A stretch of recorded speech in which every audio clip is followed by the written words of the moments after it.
and welcome to episode 47 of Book Writing Tips, quick tips for new and seasoned authors, and I am your host, Alba Arango. In today's episode, I want to go over 6 important habits I think all writers should adopt. Now, of course, these are all just my opinion, and it's totally okay if you don't adopt these habits at all, but these are 6 things that I think can really help all authors, especially if you are new to the vocation and are just starting off with your first book. So let's get down to it. What are 6 habits I think all authors should have?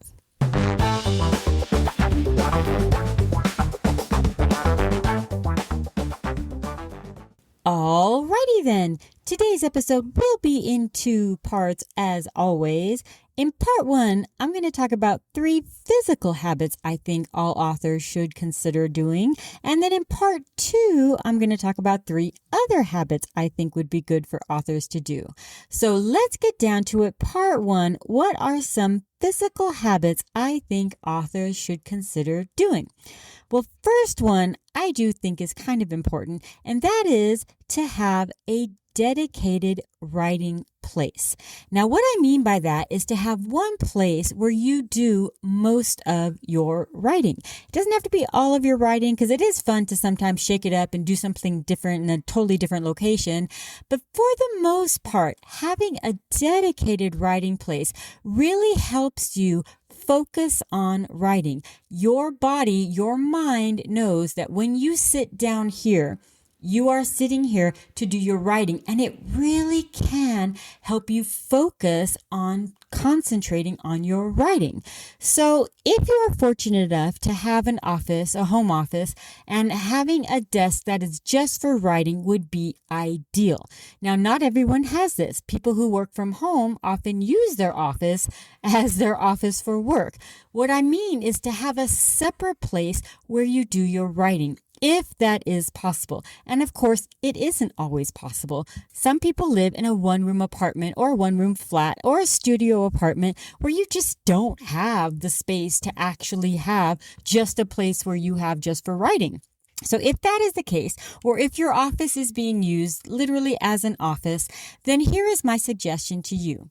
Whether you're going to be writing on your office, or if you're going to be writing on, say, your dining room table or on your sofa, then what I would say to you in that case, bring things with you when you're going to start writing that will get you into the writing environment. So maybe have some books next to you that are writing books, or have some kind of a writing like candle or a diffuser or something that you use just when you do your writing, so that it puts you into that feeling that, hey, I'm here to do writing. Look at the books next to me. Look at this diffuser. Look at this, candle that I use for writing. But things that are especially there just when you do your writing, so that your mind knows, hey, time to focus. It's time to start thinking about this book, your work in progress. And that is actually really important. Now, again, if you need to do that in your dining room table, do it on your dining room table. Clear off the placemat, clear off whatever you normally have there, and set up this sort of like little writing space so that way you can do your writing. And then when you're done with your writing, you can clear that stuff away and make it back into a dining room table.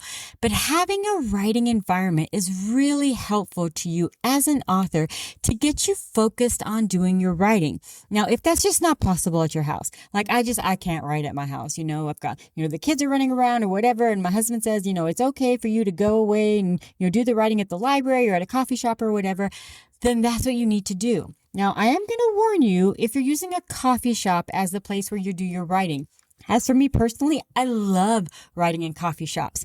But what I like to do is when I'm going to be focusing on my writing, I go to a different coffee shop than when I go to when I'm just there to like hang out or like meet friends or whatever. I try to specify a different coffee shop to do my writing, so that when I walk to that or when I go to that coffee shop, my mind knows, hey, you're here to work. And that way I can like focus on doing my writing. So that's one thing that's physical that I think writers should kind of get into the habit of, is writing in a designated writing place. Number 2 on this whole physical habits thing is to keep an idea folder. And what I mean by that is you're an author, you know this. Your mind goes to, oh man, this would be a cool idea for it. Oh man, I had this crazy dream that would be so cool into a book. Have a designated place, either a folder on your computer, on your phone, or maybe even an actual physical place like a shoebox or some place where you keep ideas that you have for future projects.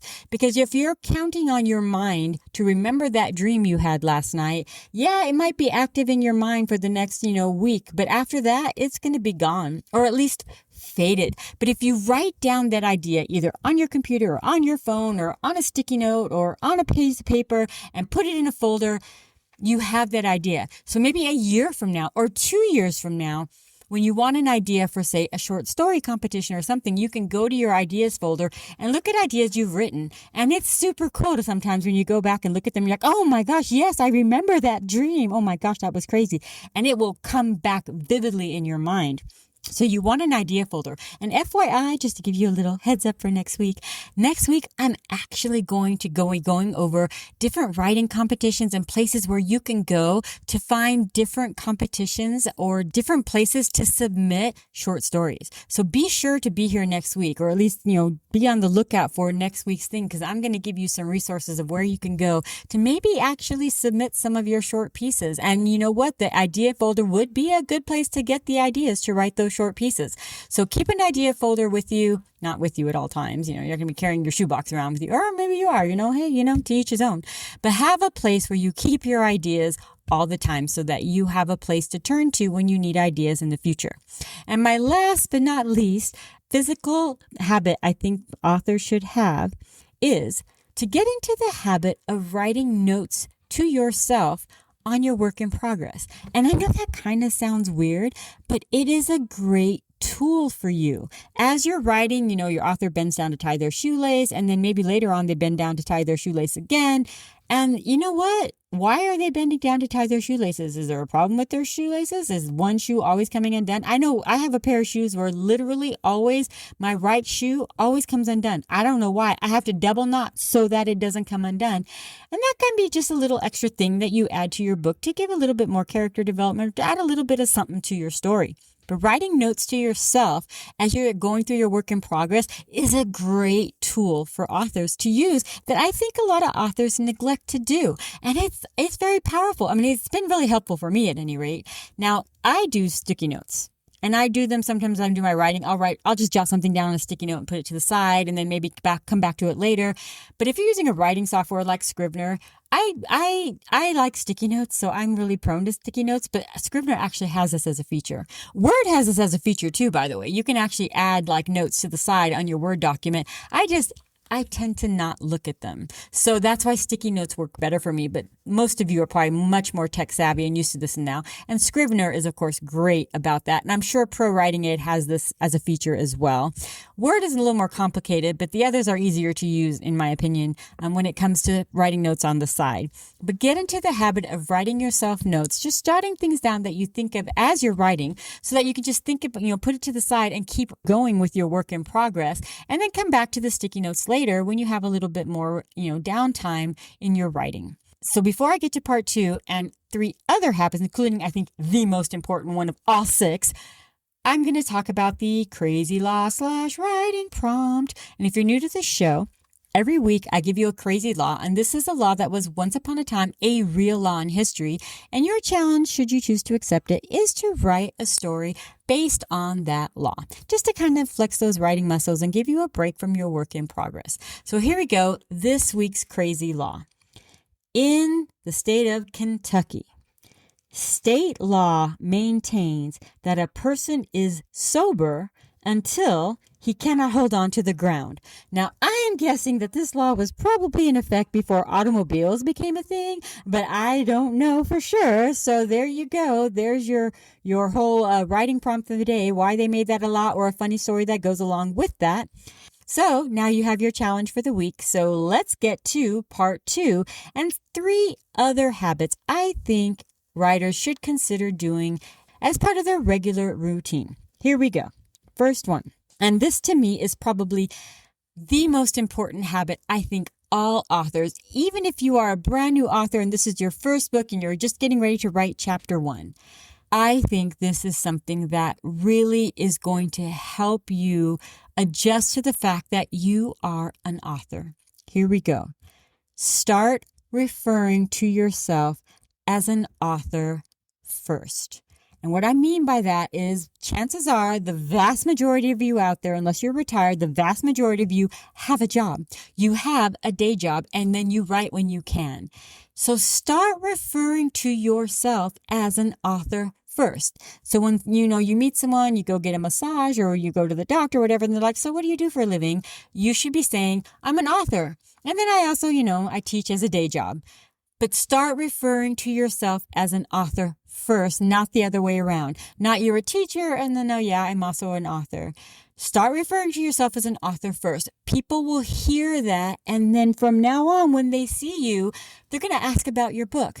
Now, chances are they're going to ask something like this, like, oh, you're an author? Like, what do you write? Or what? Or is there anything I've seen or whatever? So, they always ask some kind of question to follow up with that because people are always fascinated by the fact that you're an author. Now, if you've already published something, then it's, pretty easy. Like, oh, yeah, I have a book about, I published last year, a couple of years ago. It's fantasy, whatever. But if you're writing your first book, it can be intimidating. Someone asks you, what do you write? And then you're kind of like, oh, no, this is just my first book. I haven't published anything yet. This is your opportunity to shine. If you are a first-time author, this is the best thing ever because this is the chance for you to be like, oh, well, I'm currently writing my, debut fantasy novel about a girl who blah, blah, blah. And this is where you get your one-line elevator pitch. You need to have your one-line elevator pitch ready always. So that when you tell people that you meet that you're an author, because they are probably going to ask what you write, you want to be able to say, oh, I'm currently writing, my debut fantasy novel or my debut cozy mystery about, and you have your one-line pitch. And let me just tell you, remember, these are not your colleagues that you see every day. These are people that you meet. Your colleagues already know you're writing a book and they are already probably, keeping up with you anyways. But these are people that you are going to see once in a while that have asked about you. And I can promise you the vast majority of them, the next time they see you next month or 3 months from now, they're going to ask about the book.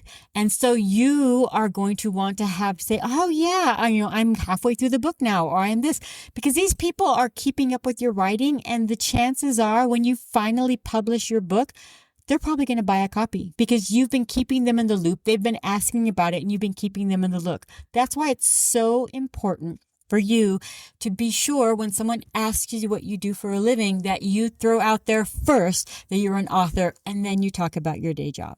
All right. That's important. So keep that in mind. And it helps you. It helps your self-esteem. It helps solidify in your mind that you are an author. All right, I have 2 more suggestions and then we'll wrap it up for today.